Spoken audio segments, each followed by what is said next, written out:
নমস্কার বন্ধুরা, Bengali gardener Jeet চ্যানেলে আপনাদের সবাইকে স্বাগত জানাই। গ্রীষ্মকালের শুরুতে আমাদের বাড়িতে থাকা পুরাতন বেলি ফুল এবং জুঁই ফুল গাছগুলোর কি পরিচর্যা করবেন সেটা আমি এই ভিডিওতে একদম ডিটেলসে দেখাবো। বেলি ফুল এবং জুঁই ফুল গাছে প্রচুর ফুল পেতে হলে ফেব্রুয়ারি থেকে মার্চ মাসের মধ্যে এই পরিচর্যাটা অবশ্যই করতে হবে। তো ভিডিওটা স্কিপ না করে একদম প্রথম থেকে লাস্ট অবধি দেখুন। ভিডিওটা যদি আপনাদের কোনো কাজের হয়ে থাকে তাহলে অবশ্যই লাইক করবেন, বাকিদের সাথে শেয়ার করবেন এবং আমার চ্যানেলকে সাবস্ক্রাইব করতে ভুলবেন না। শীতকাল হচ্ছে বেলি ফুল এবং জুঁই ফুল গাছের জন্যে রেস্টিং পিরিয়ড বা ডরম্যান্সি পিরিয়ড। এই সময় গাছ শীত ঘুমে থাকে। গ্রীষ্মকালের শুরুতে এই বেলি ফুল এবং জুঁই ফুল গাছগুলো শীত ঘুম থেকে বেরিয়ে আসে এবং নতুন করে গ্রোথ বা বৃদ্ধি চালু করে। তো সব থেকে প্রথম কাজ যেটা আমরা এই সময় করব সেটা হচ্ছে এই গাছের ডালগুলোর কাটাই ছাঁটাই করব, মানে যেটাকে প্রুনিং করা বলে। বেলি ফুল এবং জুঁই ফুল গাছে যে নতুন ডাল বের হয় সেই ডালগুলোতেই ফুল আসে, পুরাতন ডালে ফুল আসে না। তো এই সময় প্রুনিং করলে গাছে প্রচুর নতুন ডালপালা বের হবে, সেই ক্ষেত্রে ফুলের সংখ্যা বাড়বে। একই সাথে গাছগুলোকে ঠিকঠাক শেপ সাইজ দেওয়া যাবে, তার কারণ পুরাতন ডালগুলো প্রচুর লম্বা হয়ে যায় বা গাছগুলোকে দেখতে অড লাগে। ডালপালা কাটাই ছাঁটাই করে গাছগুলোকে আমরা ঠিকঠাক শেপ সাইজে আনতে পারবো। এর জন্যে আমরা একটা কাটার নেব এবং এই কাটারটাকে ভালো করে স্যানিটাইজ করে নেব। এরপর এই গাছের ডালগুলোকে আমরা প্রুনিং করা শুরু করব। যেমন এই ডালটাতে একটা নতুন ডাল বের হচ্ছে, তার একটু ওপর থেকে এই ডালটাকে আমি একটু ক্যারাচে বা 45 ডিগ্রি অ্যাঙ্গেলে কেটে দিলাম।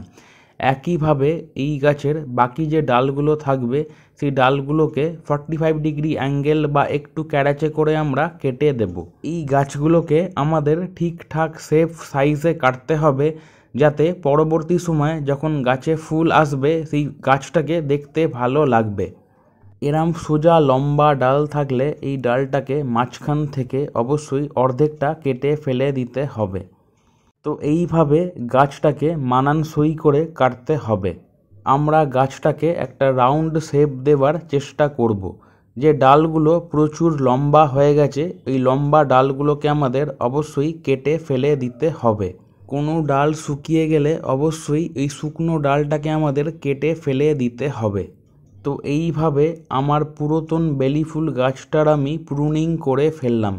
গাছটাকে আমি একটা রাউন্ড শেপ দেওয়ার চেষ্টা করেছি এবং ছোটোর মধ্যে রাখার চেষ্টা করেছি। যে ডালগুলোকে আমরা কেটে ফেলে দিলাম এই ডালগুলোকে বালিতে বসিয়ে দিলেই নতুন গাছ তৈরি হয়ে যাবে। এরপর এই কাটা অংশগুলোতে আমরা যে কোনো ফাঙ্গিসাইড লাগিয়ে দেব, যাতে কোনো ডাইব্যাক বা ফাঙ্গাসের আক্রমণ না হয়। তো এখানে আমি জলের মধ্যে সাফ ফাঙ্গিসাইড মোটা করে গুলে নিয়েছি। এরপর একটা তুলির সাহায্যে এই কাটা অংশগুলোতে এই সাফ ফাঙ্গিসাইড আমি লাগিয়ে দেব। এর বদলে আপনারা অন্য যে কোনো ফাঙ্গিসাইড বা ছত্রাকনাশক লাগাতে পারেন, আর কোনো ফাঙ্গিসাইড না থাকলে হলুদ গুলে আপনারা এই কাটা অংশগুলোতে লাগিয়ে দিতে পারেন। তো এর সাথেই গাছের প্রুনিং বা ডালপালা কাটাই ছাঁটাই করা কমপ্লিট হলো। এরপর দ্বিতীয় বা 2 নম্বর কাজ যেটা আমরা করব সেটা হচ্ছে এই গাছের টবে ফার্টিলাইজার বা সার দেব। এর জন্যে টবের ওপরকার মাটিটাকে আমরা হালকা করে খুশে নেব। গাছের ওপরকার কিছু শিকড় ছিঁড়ে যাবে, তবে ভয় পাওয়ার কিছু নেই। আমরা চেষ্টা করব যাতে গাছের খুব বেশি শিকড় ছিঁড়ে না যায়। তো এইভাবে টবের ওপরকার মাটিটাকে আমি হালকা করে খুশে নিয়েছি। এরপর আমি এই গাছের টবে ফার্টিলাইজার দেব। এর জন্যে আমি 3 ধরনের ফার্টিলাইজার বা সার ব্যবহার করছি। এটা হচ্ছে ভার্মি কম্পোস্ট বা কেঁচো সার, যার মধ্যে প্রচুর মাইক্রো নিউট্রিয়েন্টস থাকে, একই সাথে নাইট্রোজেন, ফসফরাস এবং পটাশিয়াম থাকে। আমার গাছ 10 ইঞ্চির টবে আছে, এখানে আমি 3 থেকে 4 চামচ এই ভার্মি কম্পোস্ট ব্যবহার করছি। আপনাদের গাছ যদি এর থেকে ছোট বা বড় টবে থাকে সেই অনুযায়ী এই ভার্মি কম্পোস্টের পরিমাণ কমিয়ে বা বাড়িয়ে নেবেন। এর বদলে আপনারা গোবর সার বা পাতা পচা সার ব্যবহার করতে পারেন। 2 নম্বর ফার্টিলাইজার হচ্ছে সিঙ্গেল সুপার ফসফেট বা ফসফেট সার, যার মধ্যে প্রচুর মাত্রায় ফসফরাস থাকে, যেটা গাছের রুট সিস্টেম ডেভেলপ করতে এবং শিকড়গুলোকে ভালো রাখতে সাহায্য করে। 10 ইঞ্চির টবে 1 চামচ বা 1 স্পুন এই সিঙ্গেল সুপার ফসফেট আমি ব্যবহার করছি।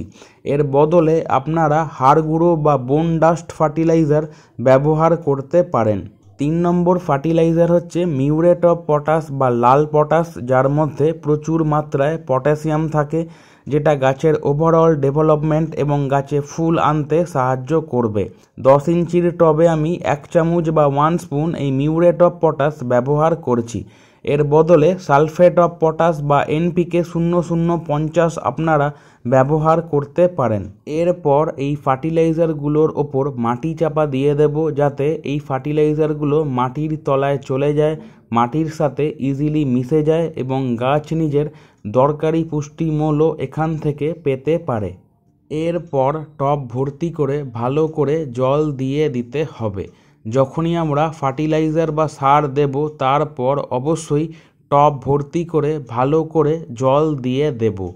এর সাথেই এই গাছে ফার্টিলাইজার বা সার দেওয়া কমপ্লিট হলো। তো এখানে আমি একটা ফার্টিলাইজারের কম্বিনেশান আপনাদের দেখালাম।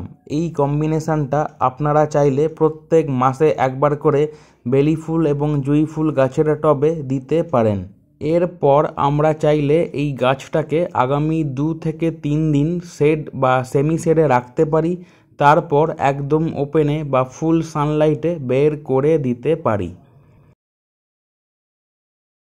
তো এতক্ষণ যে কাজগুলো আমি করে দেখালাম, এই কাজগুলো করার 20 দিন পর দেখুন আমার এই বেলি ফুল গাছে এইভাবে প্রচুর নতুন ডালপালা বের হয়েছে।